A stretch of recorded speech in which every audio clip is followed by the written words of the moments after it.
Imagínate que, junto a otros candidatos, encabezas las apuestas a ocupar el puesto de mayor responsabilidad de una empresa multinacional. Tus méritos profesionales son, con mucho, los que mejor se ajustan a la soñada posición de director general.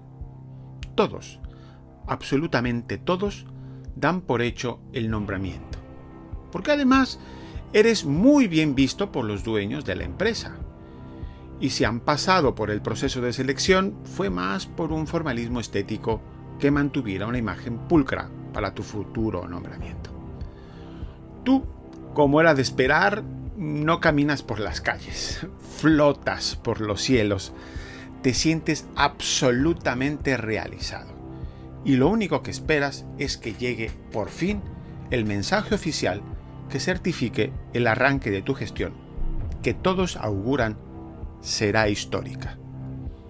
Nada parece estar fuera de orden, cuando, a las más altas instancias de aquel lugar, llega un mensaje firmado por 3 personajes muy importantes de la organización, diciendo que su honor no puede verse comprometido al trabajar bajo tu dirección. Evidentemente que tú, al igual que todos, pensarías que semejante mensaje es intolerable, pero para sorpresa de todos, tu candidatura es eliminada y sin ningún tipo de excusas quedas fuera de la empresa. Pero lo más fuerte, lo más indignante, es que pasando por encima de tus méritos profesionales excepcionales, se ha utilizado el argumento de que eres mulato y que ello supone una deshonra que la empresa no se puede permitir. Evidentemente que en nuestra época semejantes cosas no pueden pasar, al menos de manera evidente. Hay unas leyes que nos protegen contra todo tipo de discriminaciones. Otra cosa es lo que quizás pase, pero eso ya es otro tema. Al menos socialmente, el rechazo es absoluto, pues si hoy apareciera publicada en la prensa una noticia como la que te he contado, ello constituiría un absoluto escándalo. Algo hemos avanzado, afortunadamente. Ahora, el caso que te he descrito sucedió en 1776 en París. Joseph Vollon, Chevalier de Saint-Georges, extraordinario violinista y celebérrimo espadachín del momento, había sido propuesto a la corona para ser nombrado director de la Académie Royale de Musique, o como la conocemos ahora, la Ópera de París, sustentando tal candidatura en sus notabilísimos méritos como director de la que hasta ese momento era una de las mejores orquestas del reino.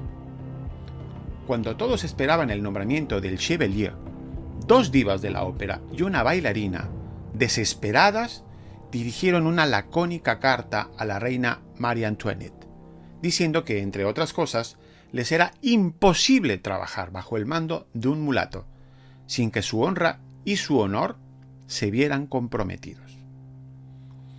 El escándalo fue tan sonado que María Antonieta, que comenzaba a ser muy impopular no solo en la corte, no se podía permitir algo así.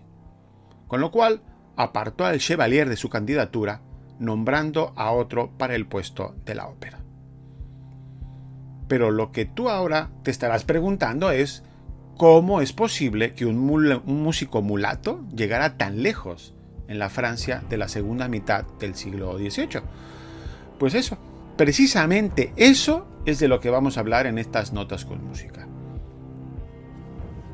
La trepidante historia de Joseph Vollon, Chevalier de Saint-Georges, nacido esclavo en Guadalupe, hijo de un noble terrateniente y una esclava, que llegó a ser el mejor espadachín de Francia, nombrado gendarme real por la corona, y que entre sus muy notables talentos tenía el ser además un virtuoso del violín, inspirado compositor y, cómo no, al parecer también un poquillo Don Juan. Participó activamente como teniente de la Guardia Nacional en la Revolución Francesa y de milagro no lo guillotinaron. ¿Cómo lo ves? Interesante, ¿a que sí? Quédate, que charlaremos del Chevalier de Saint George. Yo soy Rubén Fausto Murillo y esto es Notas con Música.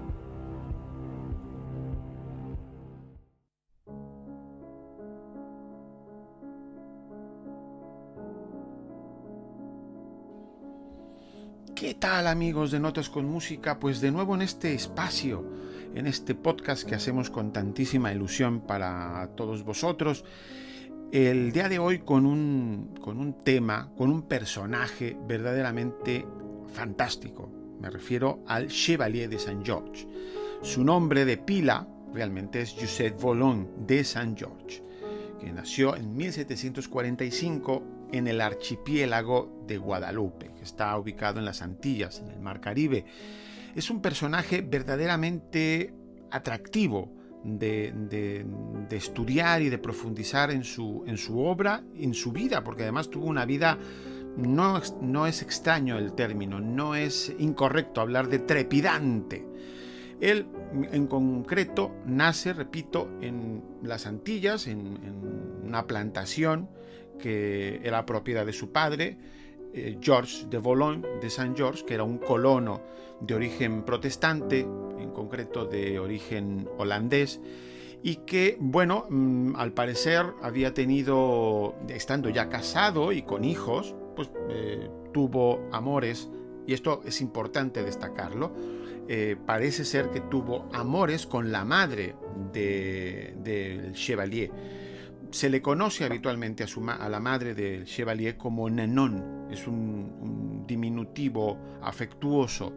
Este rasgo es importante porque parece ser que al haber tenido una relación amorosa con la madre del pequeño, sentía particular cariño, particular preocupación por el destino de su hijo, que debido a el Código Negro, que era bajo la ley que se regía la metrópoli, en este caso Francia, con respecto de sus colonias en las Antillas, pues el niño, al ser hijo de esclava y de un ciudadano, bueno, en ese caso todavía no eran ciudadanos, sino de un súbdito de la corona, el niño había nacido esclavo.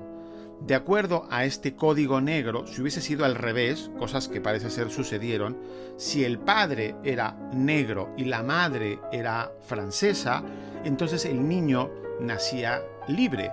No así el caso de Joseph, que nace esclavo.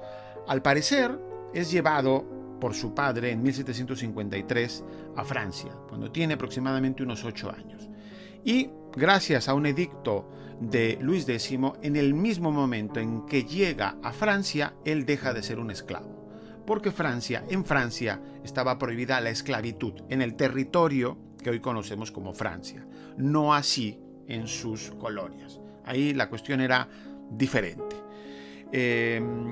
Parece ser que el motivo de este viaje por parte del padre, que se lleva a su hijo separándolo de la madre, de Nanon, es porque en 1747 el padre es acusado de asesinato.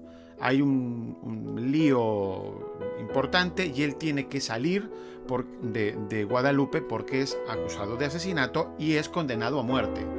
Se refugia en Francia con la suficiente fortuna para que 2 años después el delfín de Francia lo perdone, lo amnistíe y pueda volver él nuevamente a sus tierras.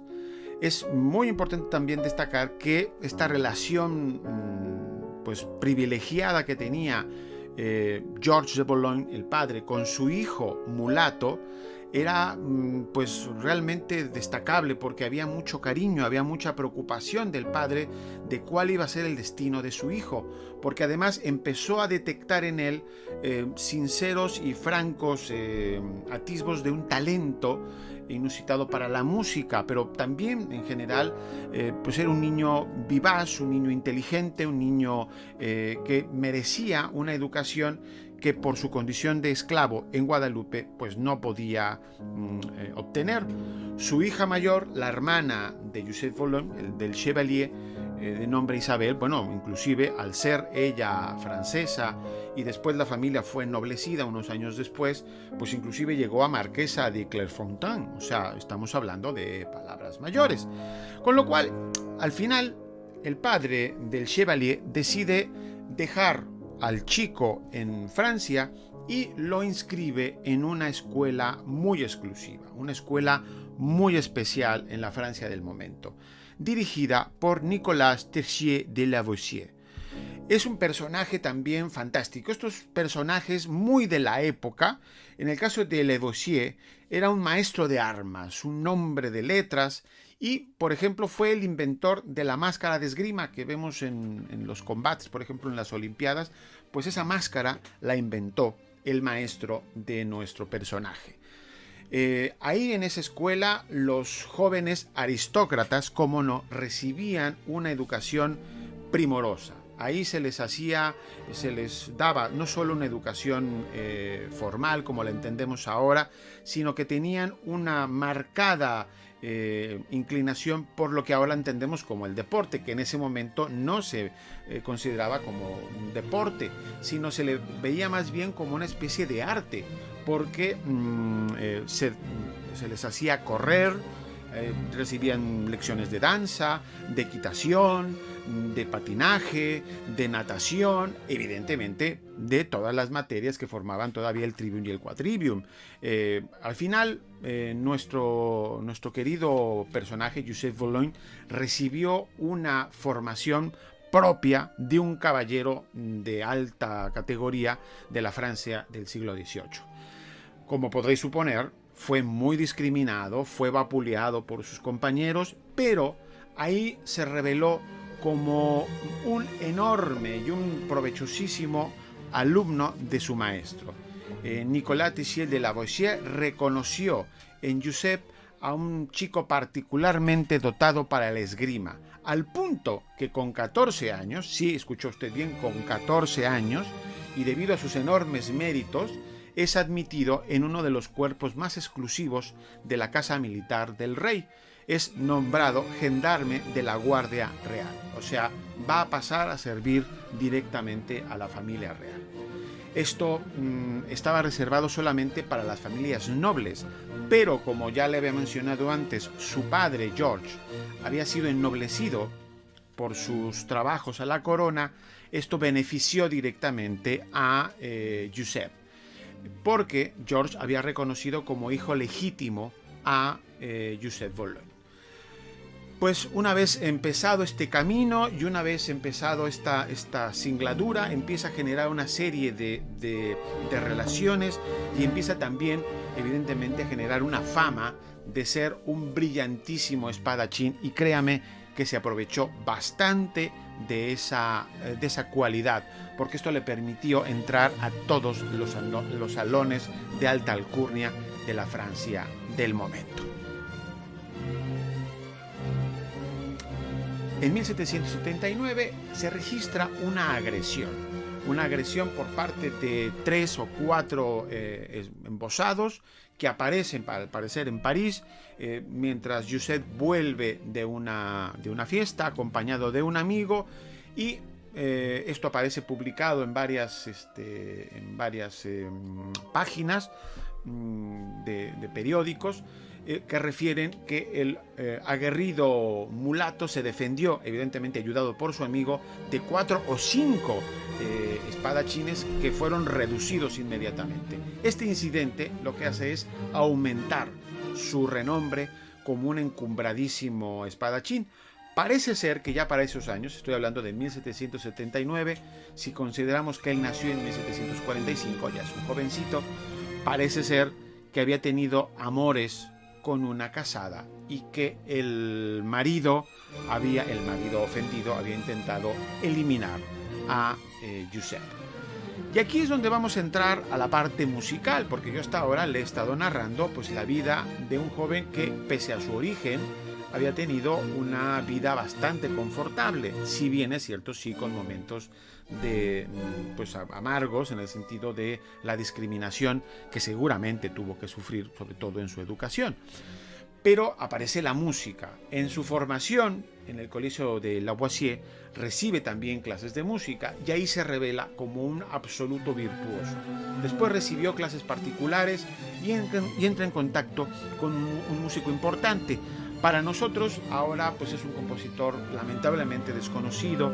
Me refiero a François-Joseph Gossec. De origen belga, es un personaje relevante en la Francia de ese momento, tan importante como que él recibió, por ejemplo, el encargo de dirigir una institución muy potente en la Francia de esa época, que son los concerts espirituales. Los conciertos espirituales, dicho en castellano, son una suerte de temporada de conciertos que había arrancado por ahí de 1725, promovidos por un oboísta de mucho renombre, Philidor, que logra el permiso real para efectuar conciertos durante la Pascua y los días festivos religiosos, cuando no podía haber ópera. Porque esto es muy curioso. En el momento en que se permite la organización de estos conciertos orquestales, se le ponen tres condiciones para llevarse a efecto. Uno, tiene que quedar garantizada la primacía de la ópera real. Segundo, estos conciertos tendrían que ser un negocio que fuera evidentemente edificante. Y en tercer elemento, estos conciertos tenían que indemnizar a la ópera de París por las posibles pérdidas que estos conciertos originaran. Y diréis, bueno, ¿y la ópera pues qué prestigio tendría? Recordemos que la ópera de París, como la conocemos ahora, que era realmente la Académie de Musique, era un monopolio real que había recaído en su momento, en el momento de su fundación, en las manos de Jean-Baptiste Lully. Dijésemos que en el momento en que se abría otra institución musical, en este caso los conciertos espirituales, el negocio de Lully se podía ver amenazado. Este negocio después recayó en los descendientes de Lully, con lo cual ellos tenían que ser indemnizados por posibles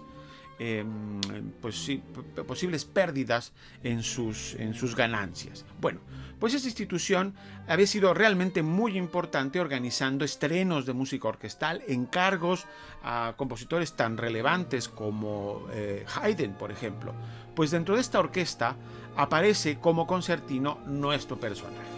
Joseph Bologne de Saint-Georges es nombrado concertino de esta orquesta. Previo había tocado también en los concerts de l'Amateur, que era otra orquesta profesional de altísimos vuelos, y que ahí es donde se demuestra el valor musical de Joseph. Ahí es donde también se estrenan pues la mayor parte de sus composiciones que conocemos, porque fue un compositor, sus primeras obras son cuartetos de cuerdas, y de ahí vemos una sucesión de sonatas para violín solo, sinfonías concertantes, conciertos y, aquí esto es un elemento importante, 6 óperas que tuvieron en vida pues un éxito bastante disparejo, lamentablemente. Cuando él tiene que sufrir en 1776 la discriminación por su origen mulato, que ya os he referido en la introducción, es recompensado en cierto modo por la familia de Orleans, que lo toma a su servicio, no a su servicio, sino bajo su cuidado, dijésemos, su protección.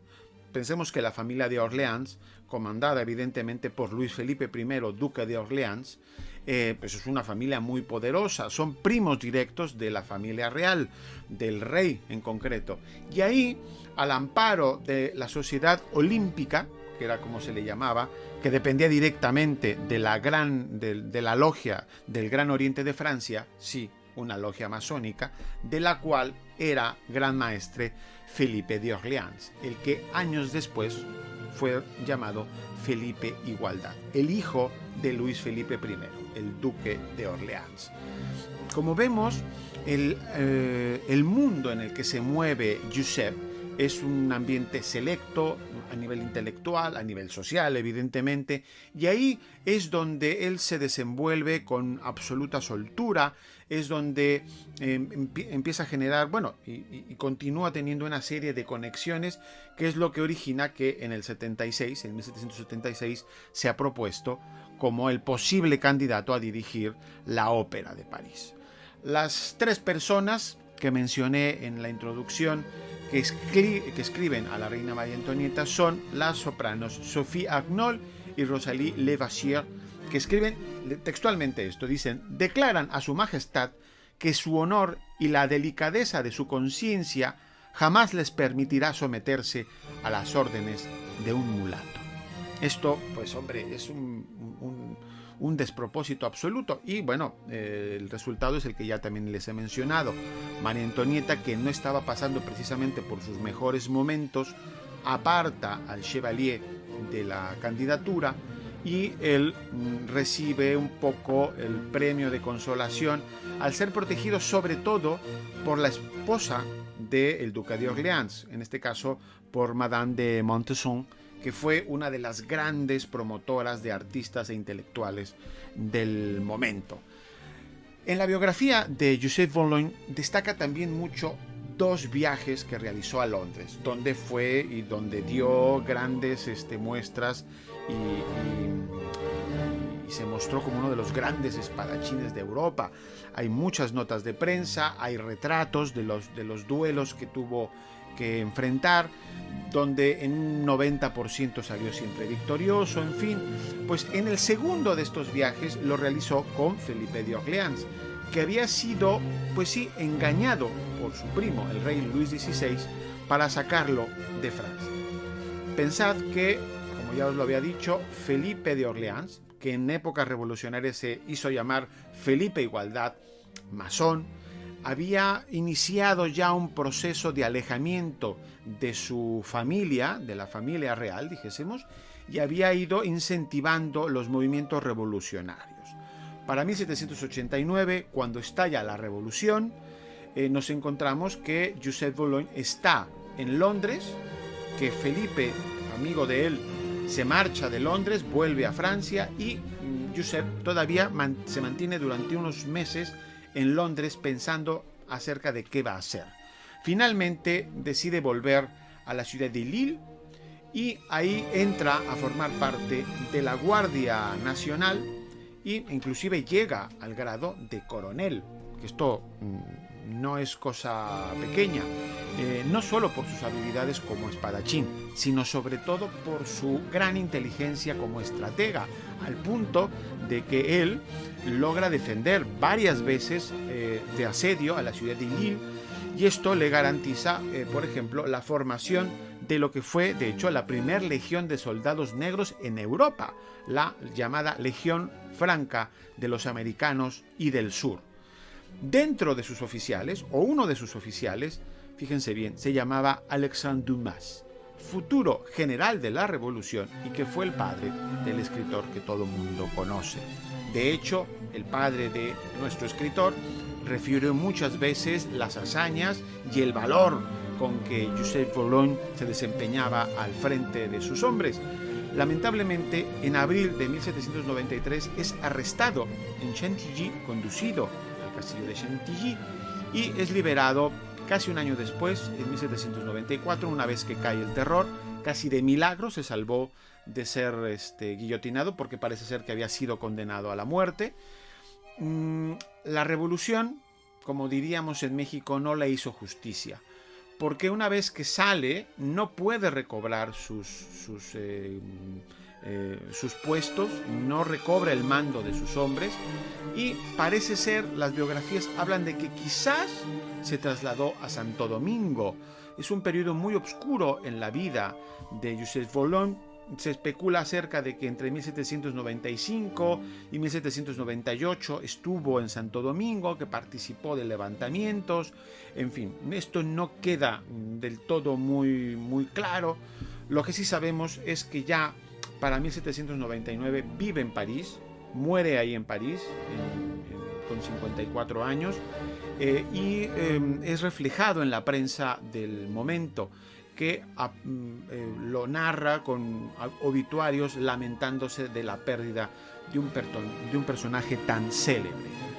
Un dato muy significativo es que el 4 de febrero de 1794 la revolución abole la esclavitud en todos los territorios de Francia, misma que es restaurada por un edicto de Napoleón Bonaparte. En cuanto toma el poder como primer cónsul, restaura la esclavitud en una ley fechada el 20 de mayo de 1802. Evidentemente que Joseph Boulogne ya estaba muerto hacía 3 años, pero esto le afecta directamente, porque Bonaparte se encarga de censurar, de apartar toda posibilidad de que la música de Joseph Boulogne, Chevalier de Saint-Georges, sea ejecutada. Y ahí se inicia un periodo de olvido de la obra de nuestro compositor, que afortunadamente el siglo XX y ya nuestra centuria ha ido corrigiendo. Una de esas grandes injusticias históricas, porque la verdad es que la obra del Chevalier es brillantísima. Yo en la caja de descripción le colocaré varios vídeos de obras que son verdaderamente brillantes. Es un compositor de primera línea que vale mucho la pena que vayamos conociendo, que vayamos escarbando en su obra.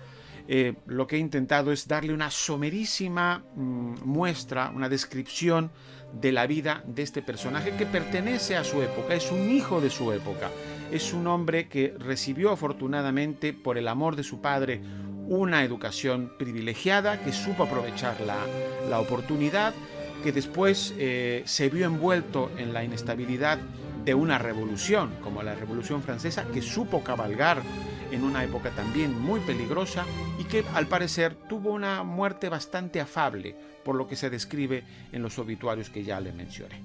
En fin, no me alargo más, hoy nos salió unas notas con música extensas, espero le haya gustado. Nos vemos en la próxima de esta sucesión de notas con música. Muchas gracias. Chao.